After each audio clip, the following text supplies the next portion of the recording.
Olá, muito bem-vindos a mais um vídeo da Aeroplus. Eu hoje vou falar do mercado norte-americano versus o mercado português.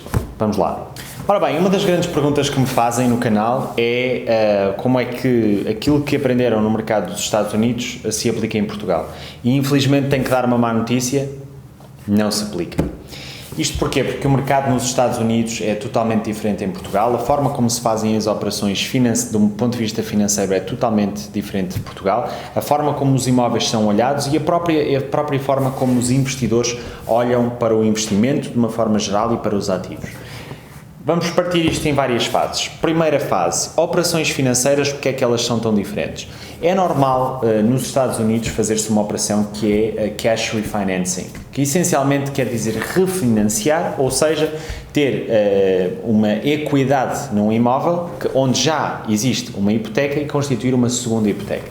Isso em Portugal também é possível, no entanto, aquilo que existe nos Estados Unidos é uma fomentação, os próprios bancos fomentam a que se faça isso através das taxas. As taxas de juros são muito atrativas numa situação dessa. Porquê? Porque normalmente as pessoas financiam ou refinanciam, nos termos dos Estados Unidos, a sua própria casa, e para o banco, uma pessoa que está a constituir eu ia dizer mortgage, que é o termo em inglês, uma hipoteca na sua casa é algo extremamente seguro do ponto de vista de execuibilidade financeira. Aliás, isto faz-se muito por pequenos e jovens empreendedores nos Estados Unidos e até famílias que constituem um negócio, muitas vezes hipotecam a sua própria casa para financiar o negócio. É uma operação que, aliás, se vocês veem shows como o Shark Tank e shows similares, ou blogs estadunidenses, vocês vão se aperceber que isto é uma operação bastante recorrente. Já do ponto de vista de imobiliário, isto permite um investimento muito grande em escala. Porquê? Porque normalmente constitui-se uma hipoteca de um imóvel,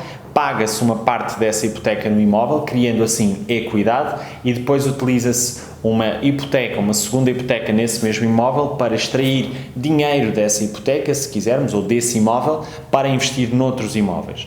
Normalmente aquilo que os investidores fazem muito é investir esse dinheiro noutros imóveis na forma de down payment. O que é um down payment?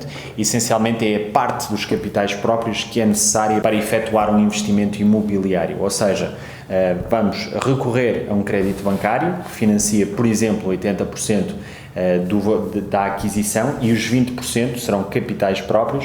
Isso em inglês nos Estados Unidos é chamado de down payment.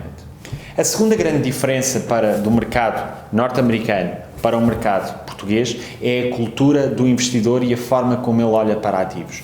Nos Estados Unidos é muito simples. Quando um investidor olha para um imóvel onde teve originalmente uma hipoteca, por exemplo, de 100 mil dólares, e atualmente essa hipoteca já só está em 80 mil dólares, ele considera que tem 20 mil dólares de equidade, ou equity.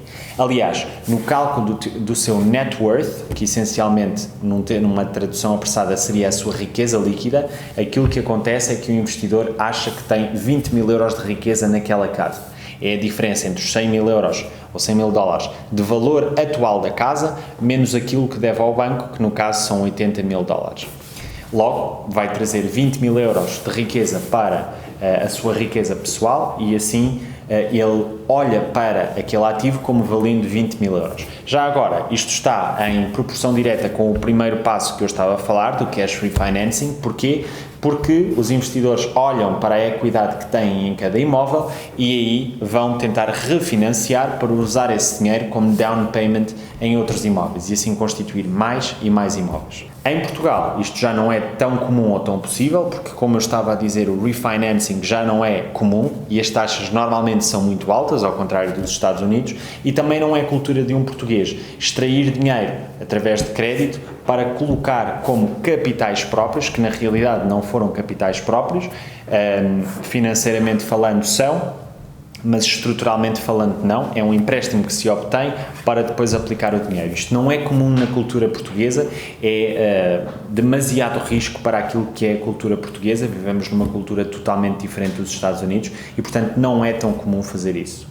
A terceira grande diferença é exatamente isto que eu estava a dizer, é a cultura dos dois países. Enquanto que nos Estados Unidos falar sobre dinheiro, falar sobre investimento é algo muito mais aberto e muito mais simples. Qualquer pessoa pergunta a qualquer pessoa how much money you make every year, por exemplo, quanto dinheiro é que recebe por ano.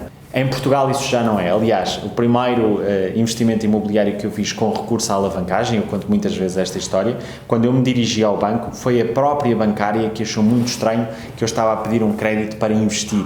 E ela disse, se calhar o dinheiro não é assim tão importante na nossa vida. Atenção, a bancária que até tinha interesse em realizar aquela operação. Nós vivemos, de facto, numa cultura que, do ponto de vista financeiro, é bastante mais fechada, se quisermos, bastante mais afunilada do que aquilo que é a cultura nos Estados Unidos. Aliás, isto é transversal a qualquer coisa da nossa cultura versus a cultura americana. Eles são sempre muito mais entusiastas do que nós e estão sempre muito mais entusiasmados e naquilo que diz respeito ao investimento também. Mas convém dizer que o PIB que nós geramos em Portugal é bastante mais pequeno do que um PIB, salvo erro, em qualquer estado dos Estados Unidos e, portanto, é um país que, de facto, é capitalista de verdade, tem um grande sistema financeiro, um grande sistema capitalista e daí também ser natural que as pessoas olhem para o dinheiro de uma forma diferente.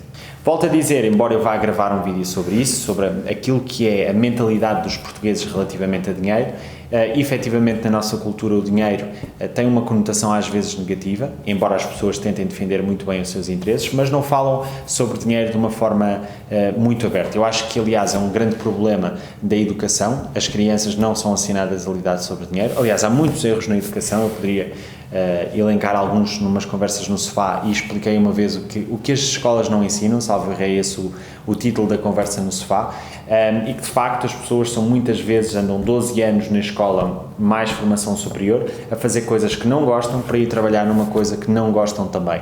Isso está errado. Aprender a lidar com dinheiro devia ser uma coisa absolutamente essencial e não que toda a gente devesse investir e almejasse grandes investimentos e uma grande fortuna pessoal, não é isso, mas simplesmente eu vejo muita gente a passar por dificuldades e não teria que ser assim.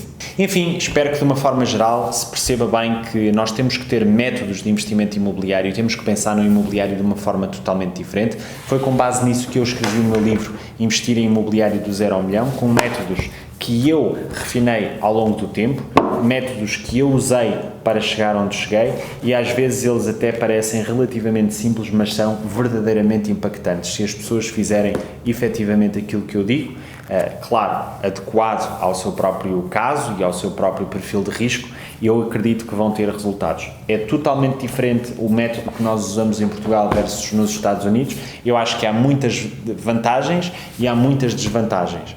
Eu poderei fazer um vídeo sobre as vantagens e desvantagens do investimento em Portugal e investimento na América do Norte, mas eu acho que, tirando partido dessas vantagens, poderemos de facto ter um perfil de investidor e resultados de investimento bastante interessantes. E bom, hoje é tudo o que eu queria passar. Até ao próximo vídeo. Fiquem bem, bons negócios imobiliários.